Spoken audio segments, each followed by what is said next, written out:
احساس کنم کامera را بسیار درود و عرض احترامات هموطنان عزیز. امیدوارم که یکتون خوب، صحت، سلامت و سربلند باشین.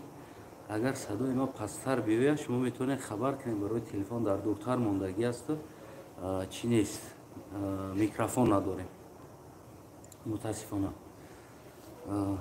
هموطنان عزیزم، یعنی که 2024 کنفرانس صحه OBC خیلی که ببینید اشتراک داریم. امروز موضوع بسیار یک موضوع مهم، موضوع اقلیت‌های کم در کشورهای گوناگون بود.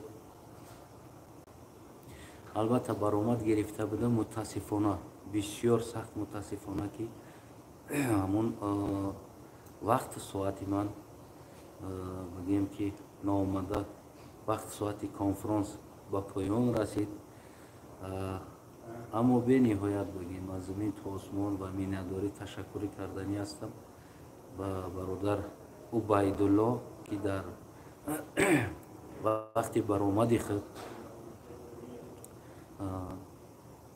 بگیم که از مسئله بگیم مردمی خلق لقای، از مسئله اقلیت های کم در تاجیکستان بگیم البته سخنرانی کردن و حق بگیم هموطنهای خودشون که در تاجیکستان پایمال می شود او را دفاع کردن و از او حرف زدن. و دویمین انسانی که در این مسئله حرف زد خانم معظمه خان خودیروا، یعنی که حقوق شناس هستند. البته که وظیفه خود که حقوق شناس بود از حقوق مردم تاجیکستان، از حقوق همون اقلیت های کم تاجیکستان بگیم که صحبت کردن. و متاسفانه برادر عبیدالله بیرون برآمده است که من میخواستم او را فریاد کنم و تشکری خدمت با او بیان کنم که یعنی او برادری عزیز از حق ما یعنی که شهروندان جمهوری تاجیکستان از اقلیت های کم صحبت کردن. اما متاسفانه بگیم که من این انسان نمیدانم کجا شد، به هر حال فکر کنم بیرون رفته.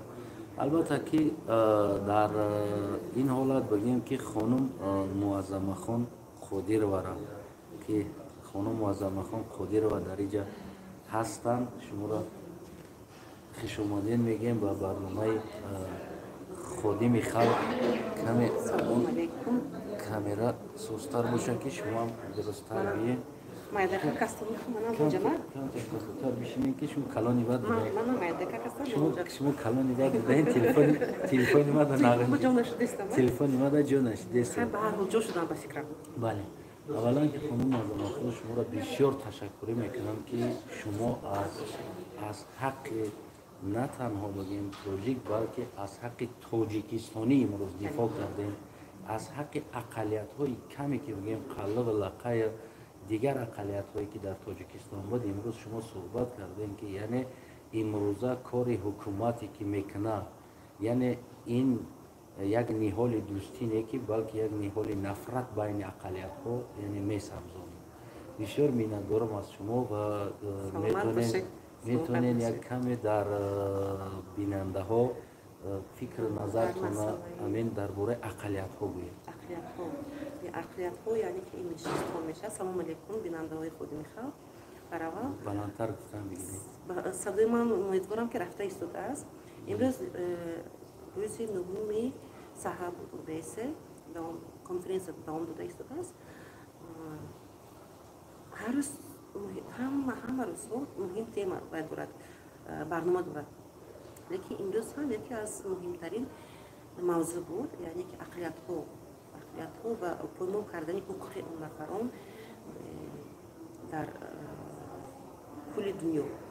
و ضمن اون که من نماینده تاجیک هستم، از تاجیکستان هستم، حقوق شناس هستم. این موضوع رو نمیتونستم مد نظر بذارم، برای همین در این مسئله برآمد کردم. برآمد خود رو گفتم این چنین اقلیت هایی که ممکن همین با کلمه تاجیکی درست باشد، اقلیت ها این منشست ها روسی گوییم همین جوش روسی گفتن گیرین آسان تر همین درست ولی ترجمه کردن منشست ها یعنی که اقلیت های ақлиятҳои хайр бошад. меншинство фикр кунам бинандаҳон мебахшанд. мефаҳманд. шумо русӣ хондаги ҳастен? бахшиш манзарат мепурсам. бале ман дар доираи қарлуқҳо ҳам гуфта гузаштам. инам яке аз умуман ҳамин дарднок аст дар куҷое ки набошад дар осиёи миёна бисёртар мушоҳида карда мешавад. дар дигар давлатҳоям шояд қонун кардани ҳуқуқи ақлиятҳо шумо бикр бошад, лекин дар қирғизистон, ӯзбекистон махсусан бисёртар мушоҳида карда мешавад.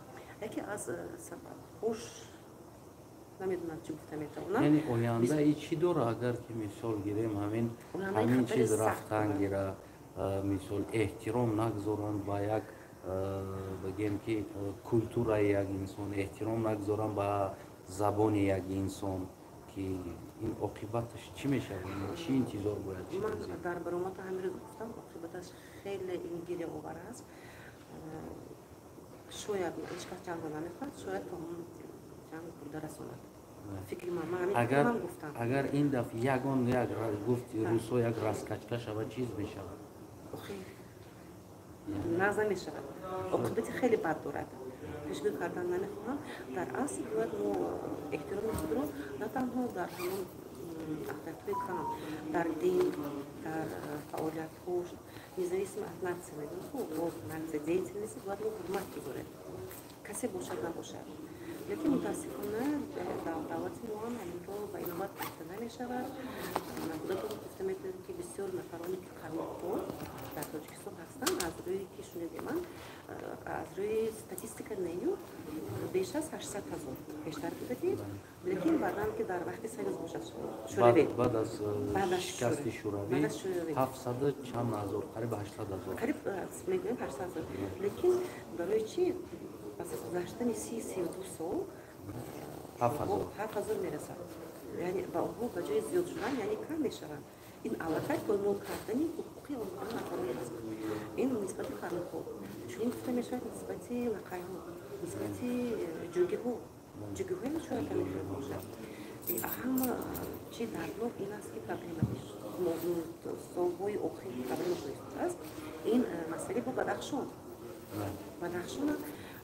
аз рӯи статистика 200 чанд ҳазор аст, лекин оё бисёртар ҳастанд. нома зиёд намешавад. онҳоям ҳеч не зиёд мешавад. дар тоҷикистон кам шудааст. воку истодан мардум бадахшон ҳамуд 150 000 да истодагӣ ҳастанд, 270 000. яке мо мутаассифона аз мо 700 чанд қариб 800 000 мо 7 000 номадем. бояд ин масъалаҳои хеле ҷиддӣ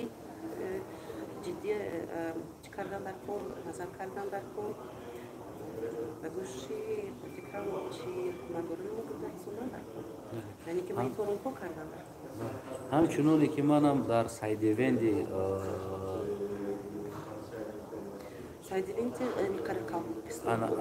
аз қарақалпоқистон, дар сайдивенди қарақалпоқистон бигем айнан аз ҳуқуқи бигем 12-13 миллион мардум форсзабон, тоҷикзабони Самарқанду Бухоро ки дифоъ кардам, гап задам, яъне ино шоҳид буданд, ки гуфтам ин корҳое ки мекунем, чӣ шумо Ӯзбекистонда мекунед, чӣ дар Тоҷикистон мекунанд, ин корҳоро дар ҳаққи ақалиятҳои кам, яъне туркзабонҳо ва дар Ӯзбекистон дар болои форсзабонҳо мекунем, оқибати ин оварда бигем ки бисёр бигем талх мешавад.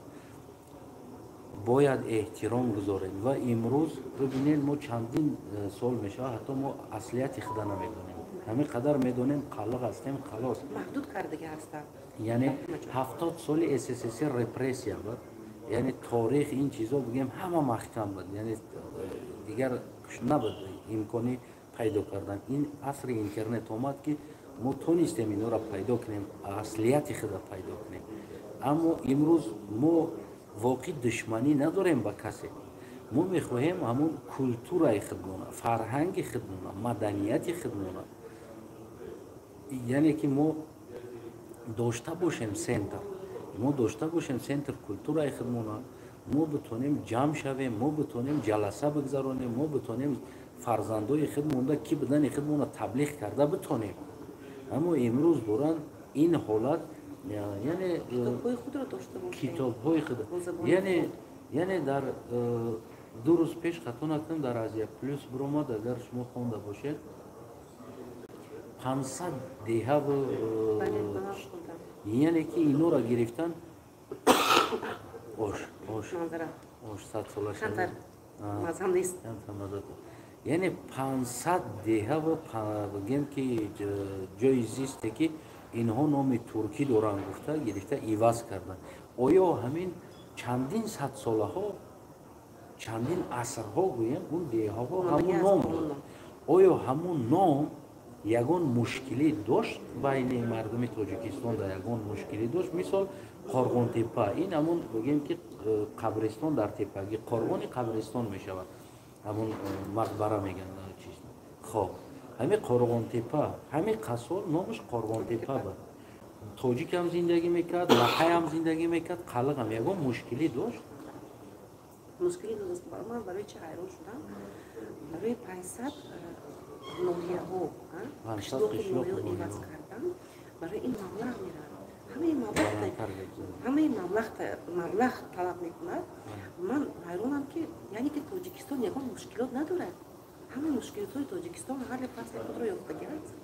Мардум обард таъмин карда шуданд, мардум шикамашон сер ҳастанд, мардум дар муҳоҷират нестанд. яъне 500 хеле маблағи калон лозим мешавад. Лозим мешавад, албатта лозим мешавад. аз аттестато сар кардагӣ, шаҳодатнома, кулли ҳуҷҷатҳо бояд иваз карда шавад. Бисёр чӣ бояд иваз карда шавад. Ин якум проблеми якум аст. Баъдан модоме ки мумкин солҳои сол бо ҳамон ном омадагӣ аст, ҳамон қишлоқҳо, ноҳияҳо, яъне ки ягон таърихи худро дорад. Ман фикр кунам таърихи худро дорад. Чӣ зарурият ҳаст ки гирифта онро иваз кардан? Инан яке аз поймол кардани ҳуқуқи ҳамон нафароне ки дар ҳамон диҳаҳо зиндагӣ мекунанд. нобуд кардани таърих мешавад. Бале, дар умум Тоҷикистон таърихро умуман нобуд карда истодааст. Дар бисёр ҷо мушоҳида яъне хиди аз таърихи СССР саркардагӣ дигар таърихҳоро ҳам ҳамон будагиҳошам ҳамонам нобуд карда истод. Барои чӣ фақат таърихи ҳозира бояд бимонад дар ҳаминҷо? барои чӣ душанберо гирифта тамом расо кардам. Яке аз мисолҳое ки ба чашм мерасад, ягон биноҳое ки таърихӣ намуд, чапа кардан, вайрон кардан, гирифтан биноҳои баландошона, гӯё ки Дубай, Тоҷикистон ҳеҷ вақт Дубай намешавад. Ино чӣ хел Дубай табдил медиҳад Тоҷикистонро дар он ҳолате ки дар мағзи сарошон тамоман дигар аст. Дигар хел гуфта намешавад. Ман худдорӣ карда истодаам, ягон капи сахттар қабеҳ нагӯям. Тафаккури не ман мегӯям. Бинандаи шумо чӣ накунад, хафа нашавад? Не, тафаккури мардум аст. Тафаккури мардуми Африка ҳам поён рафта истодааст. Фақат ки либоса гирифтан дар баъзе ҳолатҳо. шояд ҳамон арабои либосаша гирифтагӣ бошад, лекин ба Дубай табдил дода наметавонанд. Барои таърих гум кардани таърихи худ, яъне чӣ тавр фаҳмидам, ба Дубай табдил медиҳанд. Ёки ба ягон ҷо бо ҳамин роҳ таърихи худро гум карда истодаанд. Имрӯз омадан дигар номҳои қишлоқу дигар деҳааю районҳоро иваз карда, номҳои иваз карда истодаанд. Бо инам яъне ки таърихи қадимаи пештара ки чанд садсолаҳои ҳамон минтақаҳо номҳои дайраҳоро иваз карда. Чӣ зарурият дорад? Номҳои дайраҳоро иваз карда. Ягон зарурият, яъне ки онҳо проблема надоранд. муҳоҷирошон ҳамаш гашта омадаистанд, намудистанд, шикамошон гӯшна аст. Ино дар пайи иваз кардани номи қишлоқҳо, дар пайи маҳдуд кардани ҳуқуқи дигарон. аммо сохтани дар Хатлон як мост чапа шидагӣ буд. Гуфтанд ки мо маблағ надорем сохтанда, мо интизори гранти хориҷиҳо ҳастем ки ягон хориҷӣ ёрдам кунад, мо ин пул, яъне мости тарафи Бадахшон мерафтагӣ мостро таъмир кунанд, яъне обод кунанд. ҳатто ки ҳамин мост як тадигаш ҳамтари бо дарвозаам аст. Яъне дусета бигем ҳамон чизое аст ки бисёр фарсуда ҳастанд. ҷойида ки маблағ дар ҷои лозимӣ ё мактабҳо отопление надоранд, кӯдакҳо дар хунукӣ дарс мехонанд. яъне дар ҷои ободӣ кардан ино иваз карда истоданд. оё ҳозир ҳамон қишлоқҳое ки иваз карданд, ҳамон қишлоқҳо дар ягон навигарӣ мешавад бе ғарзи ҳамон бо иваз кардани ном ягон навигарӣ намешавад.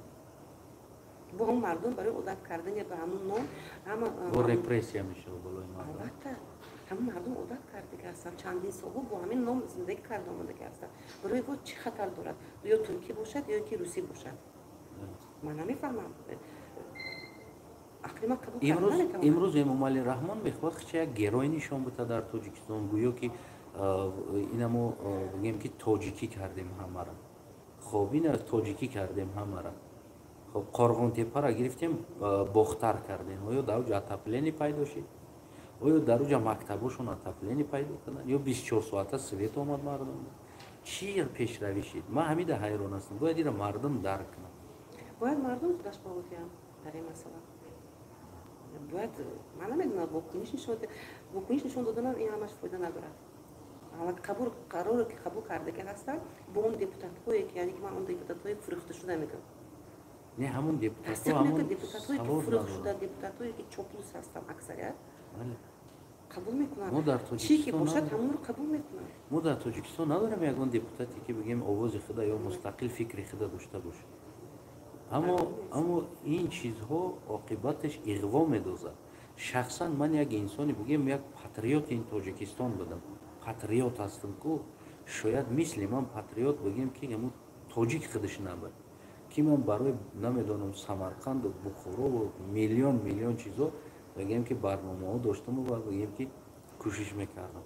аммо як ҳаракати ҳамини ҳукумат бигем ки мара як зарбае дод ки як чанд рӯз мешавад, сеюм рӯз аст, дуюм рӯз аст, ма ҳолеам ба худ омадагӣ нестам ки ино ба зурӣ омадану амон бигем ки бе референдум, бе овози халқ, бе пурсиши халқ бо овози депутатҳо, бо овози чанд депутат дастгиркунинде шумо дар ин масъала набояд шикаста шавед, хаста шавед. яъне ин майдачуда шуморо набояд аз рӯи худ баргардонад. албатта ин хеле мушкил аст, ба асаби одам таъсир мекунад, лекин набояд ин масъала дар пеш масъалаҳои бисёртар аз ин вазминтар истифода ман мегӯм ҳамин чиз шояд аз нигоҳи шумо як карна нест ки зиёда аз 12 миллион тоҷик дар Афғонистон имрӯз тамоми бигем ки ҳуввияти худа аз даст доданд. имрӯз бигем тамоми бигем умуман амон дигар мисли ҳамин қалқ дар Тоҷикистону тоҷик дар Афғонистон бигем ҳамин аҳвол омадан заданд. забони тоҷикиро бастанд, ҳатто ки бигем мактабро пантум карданд, яъне ки тоҷик маҷбур аст пантум бига дар уҷа, мисли мо ки маҷбур ҳастем тоҷикӣ бигем. яъне ҳамин чизе нест ки оҳиста оҳиста 12 миллион зиёд дар Самарқанду Бухоро бигем ки дар ин аҳвол заданд. ҳамин чизо дарс шаванда барои мегӯм мардум дар ҳамватанои азиз. ин як карнае аст ки барои шумо бармегардад. мо ӯзбек нестем, мо қалғем, мо туркзабон қалғем, лақаи ӯзбек нест, ӯ лақай аст. аммо дар тамоми вазмини ба баробари шумо истодагӣ инсонҳо аст. аммо имрӯз ки шумо иҷозат метем ҳукумат якчанд ҳукумат барои шуморо хушбахт кардан, хирсанд кардан, яъне болои сари мо ин фишорҳоро меёрад, ин карна ҳамун худое ки бовараш дорен аз худо баротон мегарда ва гашта ҳам истодааст ки имрӯз Самарқанду Бухоро, имрӯз дора Афғонистон бигем зиёда аз 12 миллион тоҷик бигем ки ҳуввияти худша гум кард, тамоми ҳиссиётша. яъне ин кор агар шумо давом битем, фардо мехезанд Афғонистонам мегиранд, иваз мекунанд номоша, чӣ паншер бошад, чӣ тоҷикнишин бошад, фардо дар Афғонистонам тоҷик гуфтанӣ намемона инсонҳоро, яъне ҳама бояд хича пашту бигӯяд. оли аллакай дар иҷозат наметиҳанд дар Афғонистон бо забони тоҷикӣ ҳарф зананд. иҷозат нест, яъне наметиҳанд, яъне ки маҳдуд кардага маҳдуд кардан ин ҳамсоя аз ҳамсоя ранг мегирад. шояд чунин ҳам бошад. яъне ки бибинед ҳама ҳар коре ки мекунем пеш аз кардан бояд фикр кардан дар кор. ҳеҷ вақт ман хушҳол нестам дар Самарқанду Бухоро бигем ки забони тоҷикӣ, мактаби тоҷикӣ баста мешавад. айни ҳол ман дар ҳамон сайдевен айнан ҳаминҳоро гуфтам ки набояд правительствои Ӯзбекистон яъне инсонҳоро бо ӯзбекизатсия кардан бигзарад. набояд правительствои Тоҷикистон инсонҳоро тоҷикистонизатсия кардан бигзарад, тоҷик карданда бигзарад. ҳар инсон ҳақ дорад хича кадом ҳуввият медонад, кадом дин медонад, ҳақ дорад. не ки тоҷикистонӣ будан ӯ инсон ё ӯзбекистонӣ будан айни ҳол қарор дорад, мо иро инкор карда наметонем. вақте ки шумо болои забоно давление меёред, оқибаташ бигем ҳамун нафратҳо болотон меояд. ҳозир ман фикр кунам ҳазорҳо лақай, ҳазорҳо қаллақ бигем ки нафраташ зиёд шид. яъне ки ҳамун инсоное ки шояд ҳамун сохторҳои қудрати кор мекардаги инсонҳо нафраташ зиёд шид. яъне дар фикр зад ки бест. мо бояд фикр мекунем ин чизҳоро баъд аз ин дӯстӣ аст, бародарӣ аст, ки қонун аст, коғаз ручка аст. ҳамаи ҳамин бигем ки условияҳоро бояд байни мардуми тоҷикзабон ва байни мардуми қаллақ, лақай, лӯле бояд бигем фаҳмондагӣ ва бигем печат дошта бошад ки касе ӯро чӣ карда накунад. омадан заминои моро гирифтан, мисол чарогоҳҳои моро гирифтан ки аз ӯ чарогоҳ тамоми фоидааш ба ҳамун мардуми тоҷик мерафт. шир, қатти, қаймоқ, пӯст ва ғайра чӣ чизе ки буд. тамоми заминое ки тарбузу харбузаву гандум мекардан ки мехӯрд ӯро? фаъолиятҳои шуморо маҳдуд кардан, яъне ки дар ин фаъолиятҳои аҷдодии шуморо маҳдуд кардан. бале, фаъолияти аҷдодҳои мо ки мо бигем чарогоҳҳову даҳмардагӣ мекардем, молу ҳол мекардем ва ин чизҳоро овардан заминои моро кашидан гирифтан. замини чарогоҳ ҳуҷҷати замини хоҷагӣ деҳқонӣ кардагӣ ҳастанд. уҷа ягон деҳқонӣ карда намешавад. вале камбудӣ хеле бисёр аст. мутаассифона камбудӣ мо дар тоҷикистон хеле бисёр аст. аммо шояд ҳамаро бартараф кардан хеле вақт талаб мекунад, меҳнат талаб мекунад. аз ҳама муҳимаш бояд ҷамъ бошем. ман бисёр аз шумо ва аз бародар Убайд бисёр ташаккурӣ мекунам ки яъне ки дар як конфронси байналмилалӣ ва бигем ки дар бораи масъалаи ақалиятҳои кам, хусусан дар бораи қаллақу лақай ки суҳбат кардем ва бисёр инсонҳое ки буданд ки таърихи қаллаqa медонистияну қаллаqa худша намедонистанд. мисли унаҳо духтараке ки ман хиёл кардам духтаре хеле бигем единорог сказко аст. мо хиёл кардем ки қаллақ ин як сказка шида мондагӣ аст. единорог оказывается ин миллат то имрӯз бу даста худша сохранид кардааст. бигем ки даҳҳо одамо омада бигем ки боз яъне обмени яъне ки ивази бигем ки фикрҳо кардем, сайтҳоро гирифтан, рақамҳоро гирифтан инсонҳо. боз бигем оянда дар тамос мешем. албатта ки аз ин ба баъд масъалаи бигем ин ақалияти қаллақ, лақай хусусан хеле бардошта мешавад. азбас ки чӣ хеле ки оно гуфтанд дар интервюҳои бигем ин масъаларо қаллақҳоро дар ҷойҳои лозимӣ мо шуморо дар интервю хусусан барои ақалияти қаллақ ва таърихи қаллақ мо шуморо интервю талаб чӣ мекунем, файрод мекунем дар ин масъала. ин масъаларо мо дорем гуфт мегирем мехезонем. мо намедонистем қаллақ зинда будагиша ки ҳаст, ҳамихел ҳаст. мо торихша медонем, худша не. аммо будани ира гуфт шумо ки худтон ҳамчун қаллақ медонед, мо нафаҳмидем ки ин чиз будаст. аммо мо мешнавидем ки дар тоҷикистон ҳаст. аммо мо мешнавидем ки боз уно дига тоҷикӣ гап мезананд, уно намезананд қаллақӣ, намедонанд гум шудагӣ аст, ҳамхел мондагӣ аст, тана тоҷик шидагианд. ҳамхел тасаввур доштем. яъне ки шумо дар ин саҳна ҳамаша фаҳмондед баромад кардани буд, мутаассифона нашуд ва мутаассифона бигем нашид. яъне ки расондед ин маълумотҳоро расондед ба нафароне ки дар сайдивендо пайгирӣ карда истоданд. бале аз сайдивендо расондем. ба қадри имкон бисёр сипос ки шумо дар саҳнаи калон гуфтем, дар саҳнаи лозимӣ гуфтем. албатта ман назорат доштам, бигем уҷо одамо нависта истабуданд дар пеши худ, чун қаллақ гуфта. асас чӣ омадан назди ман дар ин масъалаҳо? бале оно дидам оноро. яъне ки аз Убайдам бародарам ташаккур мекунам. ҳамватанои азизамда шумо гуфтанӣ доред ягон охир сухан марғумда дар бораи дӯстӣ, бародарӣ, якдастӣ, ҳамдилӣ дар ин масъала якҷоя бошем, ҳам бошем, новаста аз дин, мазҳаб, миллат ҳамдигарро дастгирӣ кунем. намонем ки ҳуқуқҳоишон поймон карда шавад аз тарафи як нафари дигар. дар хизмати шумо ҳастам. Агар ки аз дастам ояд тавонам ки кӯмак кунам, ҳамчун инсон, пеш аз ҳама ҳамчун инсон, ҳамчун ҳамватан, новобаста аз миллаташ ва лақай аст, қаллиқ аст, ҷӯги аст, дигар ман кӯмаки худро мерасонам ҳамчун ҳуқуқшинос.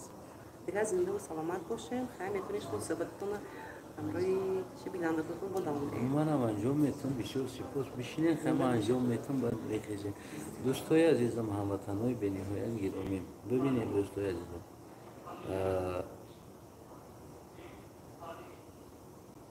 درد هر کس خودش اول میدونه یعنی که ما همراه شما عصرها هستیم یک جایه و در عصرها ما در کل این حالت ها گویم که یعنی شما را گناهگارم کردنی نیستیم البته که در اینجا چندین بار تغییرات عوض ها شد روس ها و دیگر ها اما در این 33 سال آخر که بگیم ما مستقل هستیم تاجیکستان ما مستقل است که ما و شما با ما خریطه جدا شده تاجیکستان که چی قلق چی لقای چی تاجیک در یک منطقه مانده در یک خریطه داخل شده اما شما یک فکر کنید که امروز شما حکومت شما امروز حکومت ما و شما در جایی که برای ما امکانیت بده که تا که ما کلتورمون بالا بریم یعنی که فرهنگ خودمون صنعت خودمون مدنیت خودمون داشته باشیم در جای کمک و دستگیری یا در جای بگیم یک دوستی امروز دوران حکومت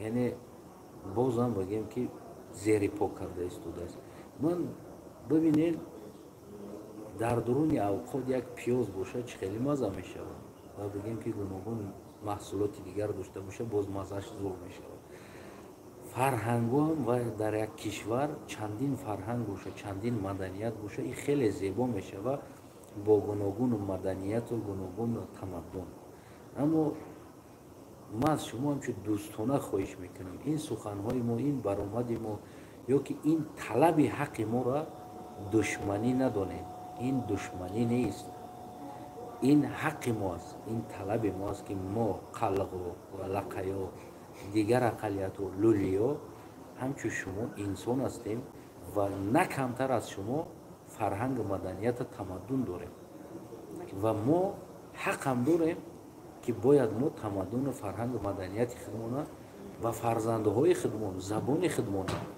فرهنگ خودمون و فرزندامون برسونیم وقتی که شما مانع میشین پیش راه ما شما نمیمونین که ما مدنیت خودمون ما زبان خودمون ما فرهنگ خودمون که نمیتونیم در کودکامون رسونیم یعنی خودتون تصور کنین هموطنای عزیزم در جای کسی دیگر اگر شما را همین خیلی نمونه که مدنیت تاجیکی را امروز شما هر یک تاتون میسوزین که در افغانستان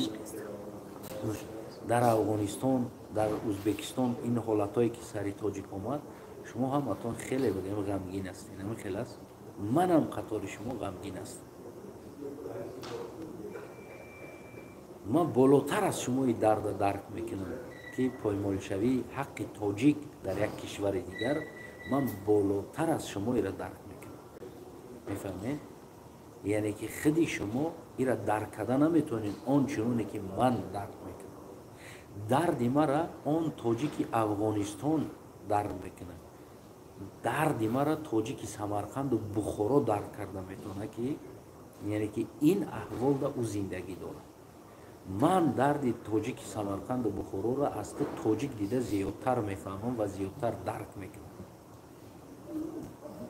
میفهمید و تاجیک سمرقند و بخارا درد مرا از اون ازبک ترک از اون بگیم قزاق قرغیز دیده بالاتر درک میکنه از ترک زبان دیده اون تاجیک سمرقند و بخارا مرا بیشتر درک میکنه از بس که درد ما یک درد است چی درد مردم تاجیک سمرقند و بخارا چی دردی قلقی تاجیکستان، قلق لقای تاجیکستان.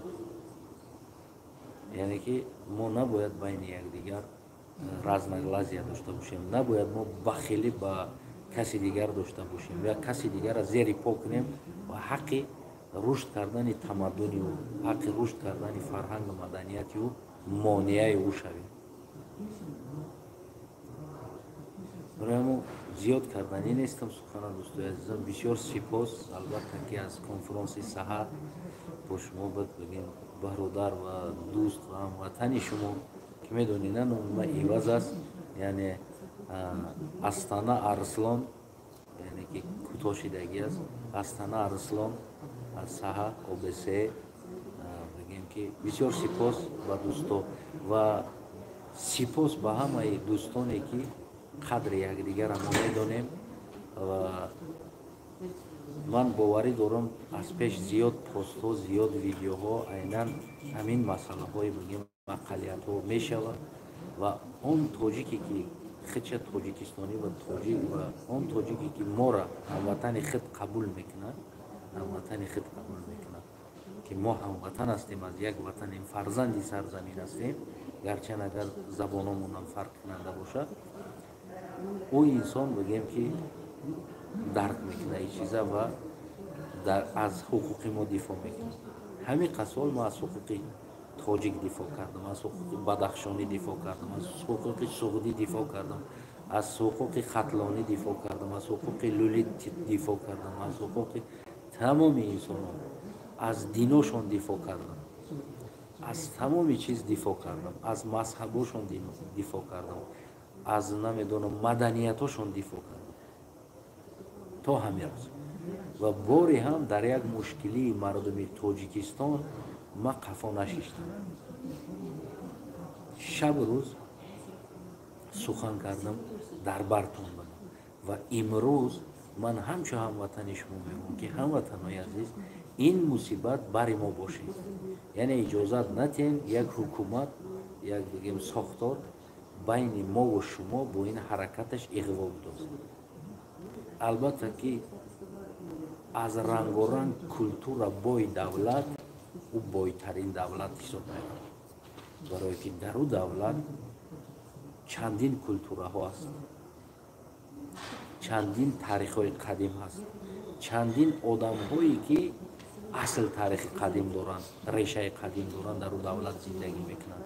این باید باعث افتخار باشه که عصرهای 5-6 پیدا شدگی ملت ها را نسلشون تا امروز دارن با همون نام خودشون در دولت تاجیکستان زندگی میکنن. این بایگری تاجیکستان است، این بایگری تاریخی تاجیکستان است. اما امروز این چیزا تاجیکستان درک کرده نمیتونه، این چیزا تاجیکستان درک کرده نمیتونه، این چیزا تاجیکستان یک برای خود نمیدونم یک خطر میبینه یا نمیدونم یک باشه، هرچی باشه نباشه. دوستای عزیز، من کوشش میکنم که مغز سر شما را که تاجیکستان، این حکومت تاجیکستان مغز سر شما را ویران نکنه و شما این چیزا خوب درک کنید. سپاس دوستای عزیزم که بدین پیگیری کردین از انگلستان از اینجا اومده است چون شگردم ویدیو قطعی نشان داده است. سپاس دوستای عزیزم، تشکر برای فکرها، لایک ها، پدیلیت ها و فکر سالم و فکر ناسالمی که نوشتین. البته این چیزا درک کنید، در جای ما تصور خودتون نکنین. اگر شما در یک کشور دیگر میموندین و حق شما را نمیخواد پایمال میکردن، شما را نمیموندن، نه از مدنیتتون خبر داشته باشین، کلتور، از زبان، همه چیز شما پایمال شود و ناموی دیوای شما پایمال شود، ایواز شود. چی تصور میکردین؟ اول خودتون یک بار در سمرقند و بخارا زندگی کردن یا احساس کنید که شما در سمرقند و بخارا هستید و حق شما هم بشیده هستید. بعد از او روا ببینید در سر دیگر اقلیت های تاجیکستان، دیگر لولی باشه، نمیدونم لقای باشه، قلق باشه، کنگراد باشه، و در سر او این چیزا بگیم که روا ببینید. تصور کنین اول که کسی از شما گرفته همین حق است، چی احساس میکنین، چی خیال میشین؟ بعد از او بالای کسی دیگر این چیزا را بگویید. بدرود تو و درودهای دیگر